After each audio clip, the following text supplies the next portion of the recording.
Welcome to Interrogation, a game where two contestants have up to 20 questions to unravel a mystery. There are no prizes. It's all just for fun and glory. First contestant, the category is product. Go. Is it an electronic product? No. Is it a cosmetic product? No, that's 2. Is it a general household product? No, that's 3. Viewers, I'm calling out the numbers because Nadir can't see the numbers. Yes. Okay. Is it something? Is it a product accessible to everyone? Yes, that'd be 4. Is it an essential product? Could you define essential? What would be to you essential? No, I guess everyone's version of essential differs. Is it something that most people would use every day? Yes. Is it an item of clothing? No. That was question 6. Is it used to aid any sort of ailments, or not ailments, but like problems in any way? For example, like glasses. No. Okay. That was 7. Sorry, I'm drawing such a little blank here. Could I take a hint? Okay. It is liquid. Is it something that needs to be? Is it something that's consumed by humans? How do you? Let me say, is it something that's physically consumed by humans? Physically ingested, you mean? Yes. No. Is it gasoline? Yes. You got it. Yeah. You went from 1 to that. Okay. How did you figure that out? I first thought you were going towards water, but then I asked if it's something that needs to be consumed. Yeah. Does it mean consumed by you or consumed by your car? Like it's still being consumed. Okay. So that's why I asked if consumed. Do you think liquid was say it's something that everybody uses? No, not at all. It's still very broad. Just based on the other questions I've asked already, it just steered me in the right direction. Well, congratulations. That's a good score. Now let's get back to your YouTube channel. You say you started 10 years ago, correct? I mean, no, your YouTube channel, you didn't start 10 years ago. You started doing this rescue work 10 years ago, right? Yeah, the first seal we rescued around 10 years ago. I just started my kayaking company. We were paddling around in the water, and this we saw this big seal, or not a big seal at all, but just swimming massively entangled in a big ball of net. We grabbed him with kayaks, paddled him to the beach. We had a knife, we cut him free, and just realized, wow, we've just saved this animal from certain death. It was a great feeling, and we started seeing this every once in a while again, seals with lines and straps, and we sort of just wing it, trying to catch them. And the more we were looking for them, the more we see them, and it's just built up since then until the tidal wave that we're encountering right now. I mean, we caught 600 seals alone last year. Is anyone doing this? Is anyone else doing this? There are people doing it all over the world, but on much smaller scales. Firstly, we've got such a massive seal population. Oh yeah, I mean the seals. If you see on the beaches, they're like, my gosh, they're just massive amounts of them. You know. And here's the question I got. Okay, when I'm watching your videos, you're from far distance away. You say, do you use binoculars, right, to try? We use binoculars. We also use like a 20 to 60 times zoom spotting scope. So we'll do a first scan with binoculars, and then if we see, then we'll do a more thorough scan with spotting scope. So often the seals we're picking up are 200-300 meters away, so up to 1,000 feet away, and then we got to plan out our attack from there. Yeah, sometimes you crawl up. Sometimes I've seen where you're riding on the outside of a truck, and you jump off while the truck is still in motion. Every rescue demands for a different approach, a different protocol. It's all depending on the weather, whether the seals are awake or asleep, if they're close to the beach, far away from the beach, the size of the seal. So there's a lot of variables that come into play when deciding how we're going to go about doing each rescue. And I've seen some videos where you don't catch them.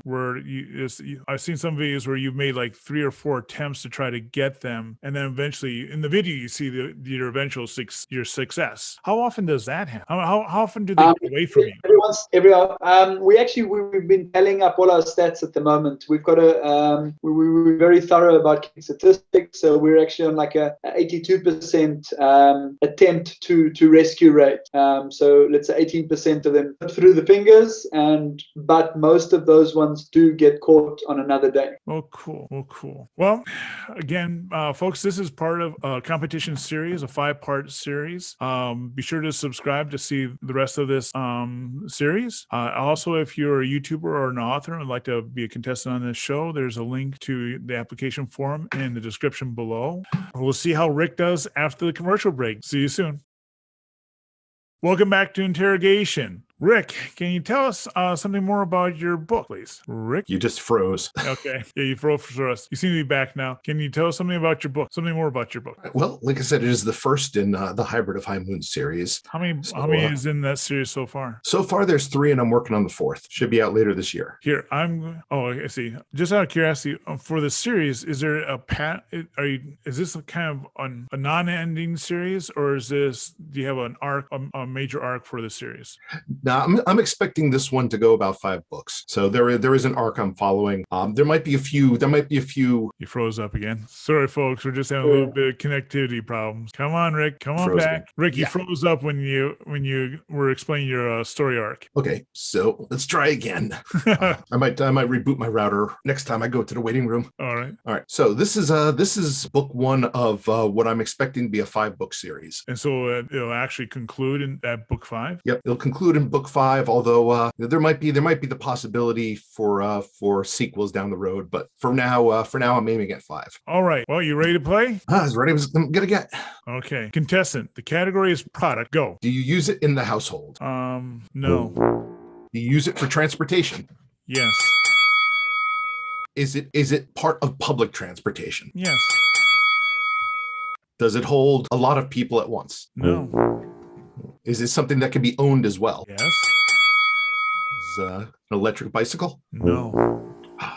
Doesn't carry a lot of people at once. Sorry, claws in my leg. Is it ground-based, road-based? How about that? Can't answer. I can't answer that question. Can't answer with a yes or a no. It does not apply. Okay. I don't. Yeah, Becky agrees that I can't answer the question. That's fair enough. I won't count it against you, but I can't answer the question. Does it have less than 4 wheels? Technically, yes, it has less than 4 wheels. If you want to jump in, you can. You're technically gives away a lot there. Is it used on the water? Yes. Is it a jet ski? No. You got one more question. Is it a boat? No. It's used on the water. It's not a jet ski. Product. Yeah, I don't know why I'm getting caught up in transportation for some reason. Is that? Hello. Is it one? Is it already? Are we done? Are we done?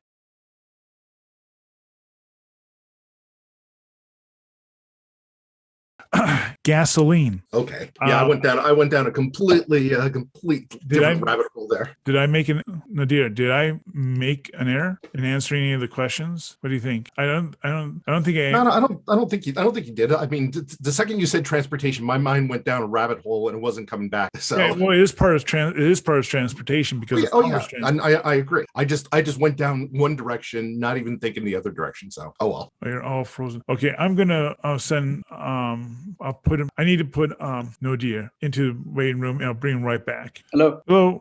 Yes. Can you see me? Hear me? I can hear you. I'm seeing a black screen right now. Oh, here we go. Now we see you. Did I make any error in answering his questions? Do you think? I only got up till jet ski, and then I lost you. I think jet ski was second to last question. Okay. So what was the final score? It's 2-1. You're 2. Rick's 1. Okay. All right, folks. Guys, don't worry about it. I'll have my editor clean up this video so that we take out some of the problems, hopefully. As for viewers, you gotta accept this. This is what happens when you have international calls. Okay? Until next episode, guys.